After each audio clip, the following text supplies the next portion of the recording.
Routing statik.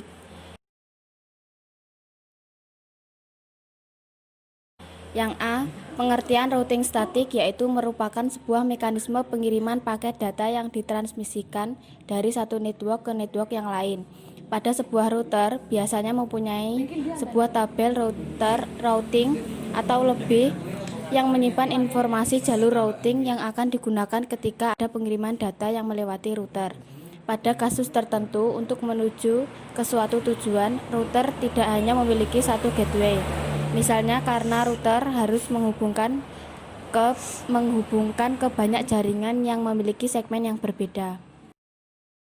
Ciri-ciri routing statik adalah sebagai berikut. Jalur spesifik ditentukan oleh admin jaringan. Keuntungan dan kerugian routing statik. Keuntungan menggunakan routing statik adalah meringankan kinerja prosesor router. Kedua, tidak ada bandwidth yang digunakan untuk pertukaran informasi dan dari tabelisi routing pada saat pengiriman paket. Ke routing statik lebih aman dibandingkan routing dinamis. Keempat, routing statik kebal dari segala usaha hacker untuk men-spoof dengan tujuan membaca trafik. Kerugian menggunakan routing statik. 1. Administrator jaringan harus mengetahui semua informasi dari masing-masing router yang digunakan hanya dapat digunakan untuk jaringan berskala kecil. 2. Administrasinya cukup rumit dibanding routing dinamis.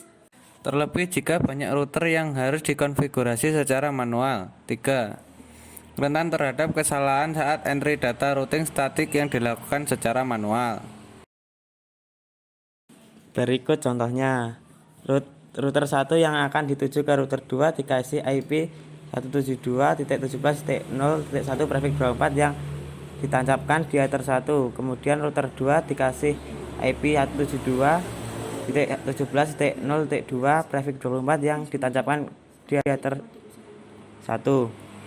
Kemudian router 1 yang dituju ke switch 1 dikasih IP 172.17.1.1 prefix 24 yang ditancapkan di ether 1, kemudian disebarkan ke PC masing-masing, dan router 2 yang dituju ke switch 2 dikasih IP 172.17.2.2 prefix 24 yang ditancapkan di ether 1, kemudian disebarkan ke PC masing-masing.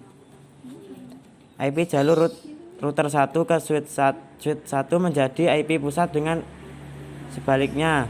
IP jalur router 2 ke switch 2 menjadi IP pusat. Kemudian cara static route ini agar PC dari router 1 dengan PC router 2 bisa berkomunikasi, kita harus static route dengan cara IP route plus DST address kemudian gateway. Jika sudah, kita ping salah satu PC router 1 ke router 2. Jika TTL berarti static route berhasil.